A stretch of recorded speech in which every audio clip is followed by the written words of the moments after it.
Hey, welcome back to The Dive. Our guest today is an economic geologist with 25 years of exploration experience, mainly gold-related.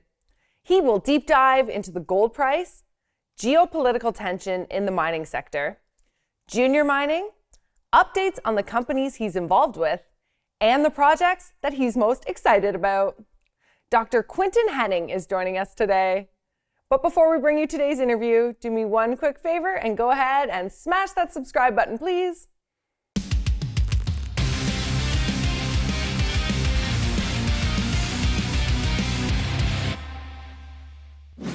Hey, Quinton, welcome to The Dive. Thank you, Cassandra. Pleasure to be here. Yeah, thank you so much for joining us today. Okay, so let's start with gold. The gold price has surged as we speak, past $1,950. How do you think the geopolitical tensions are impacting the recent price action? It's funny, but I actually don't think that the main driver, the driver that's been in motion now for several weeks, is necessarily geopolitical. If you look, gold was basically forming a large cup and handle, and irrespective of what's happening across the world, I think this was basically baked into the cake. It's more related to fiat currencies and the overall debasement of the dollar and other currencies around the world. Mm-hmm. Okay, so with the ongoing Russia-Ukraine crisis, do you think there's any impact on the mining sector? Look, it will have an impact, certainly, but the trouble that we're seeing right now has been brewing for a long time. You look, the mining sector's been grossly undercapitalized in terms of developing new mines, but also in terms of exploring, okay, for many, many years now. And I think basically we baked a situation here in which you're going to have to see commodities rise sharply because of the supply constraints that we currently have. And you're going to have to see capital start flowing into this sector to start to do the hard work, to build new mines, to go out and explore and find new deposits. So it's an interesting time. It's easy to point to Russia, but look, that's only been in the past couple of weeks. This setting has actually been building for decades. So there is growing belief that we could be entering a commodities supercycle. Do you agree with that sentiment? What are your thoughts? Absolutely. If you look, the world's population keeps going up, but more importantly, the number of people who've come out of poverty has increased dramatically over time. Between the GFC and now, we have something like 1 billion or maybe even a bit more people who've basically joined, we'll call it the middle class, the developed world. That's a lot of people. They need resources. Okay, so you have huge demands that we didn't see even 10 years ago, 12 years ago.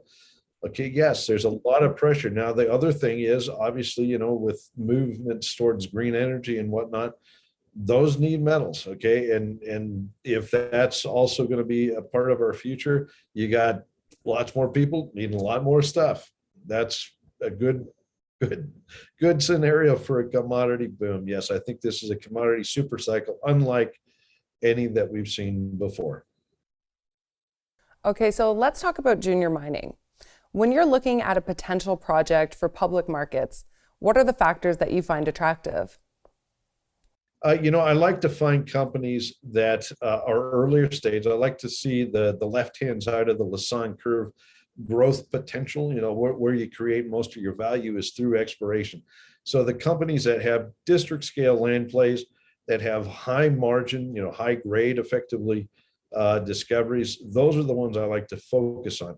Also important, you got to have a good technical team. You got to have a team that can raise money and can do the technical work that needs done to make discovery. So I tend to focus, or we here at Crescat tend to focus on finding those exceptional stories that are going to, as they explore over the next few years, are going to basically create a lot of value, and then are ultimately going to be the targets of a major mining company.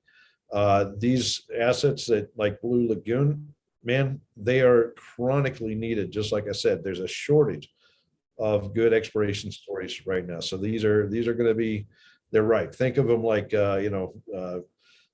apples on a tree. They're going to ripen up, and there's going to be a great opportunity for people to make a lot of money in these stories. So what jurisdictions do you like the most? Look, I like stable jurisdictions for the most part.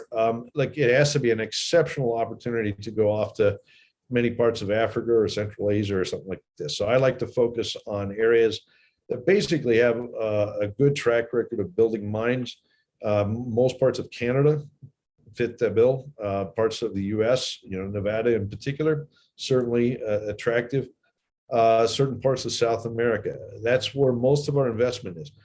Australia too. I shouldn't forget Australia, obviously, but we like to operate in places where we know once you make that discovery, a mine can get built.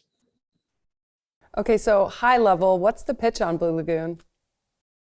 Yeah, look, Blue Lagoon, very interesting story. The company's asset, Dome Mountain, basically was in private hands for many years. So we'll call it, it wasn't part of the inventory that us geologists knew about. Like people didn't know it was kind of off the radar. Blue Lagoon picked up this asset, and while they were focused entirely on this very high grade vein, initially, what the company is now realizing, part of the investment we took last year with them, I pushed them to look at the bigger picture, and the reason being is because the way I see this system, it is a very unusual deposit for the region. It is what's called an alkaline gold system. It's basically a system that's related to magmas that came up ages ago and brought with them lots of gold. These magmas had a lot of alkaline metals, therefore they're called alkaline gold deposits. But they are deep-rooted systems. They tend to be very high grade, and they tend to deliver multi-million ounce discoveries. I think the high grade resource they presently have is really the tip of the iceberg. I think look at the new discovery they made at Chance here recently. Chance Zone is turning up very high grade, nice fat widths of high grade mineralization. This thing's got a lot more to give. So Blue Lagoon has a gold project in British Columbia with a 75,000 per year ton permit. What attracted you to getting involved in Blue Lagoon in the first place?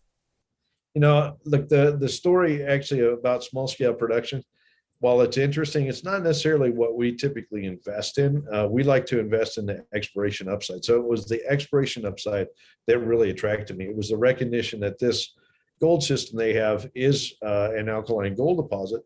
And really, I think based on what I know about alkaline gold systems, when you find one of these, they tend to be subtle, but they tend to deliver a lot of ounces.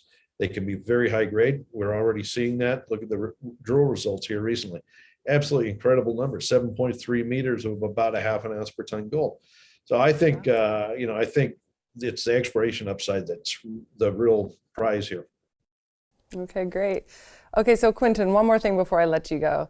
What other projects are you involved in currently that have you excited? Look, there's quite a few here at Crescat. We've got about 6.5 dozen investments. In BC alone, we've got probably 24 investments.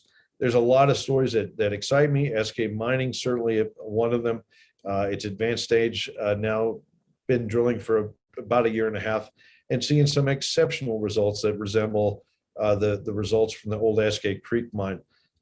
Newfound gold, absolutely hands down. In Newfoundland, that's got to be one of the highest discoveries made in Canada in many years.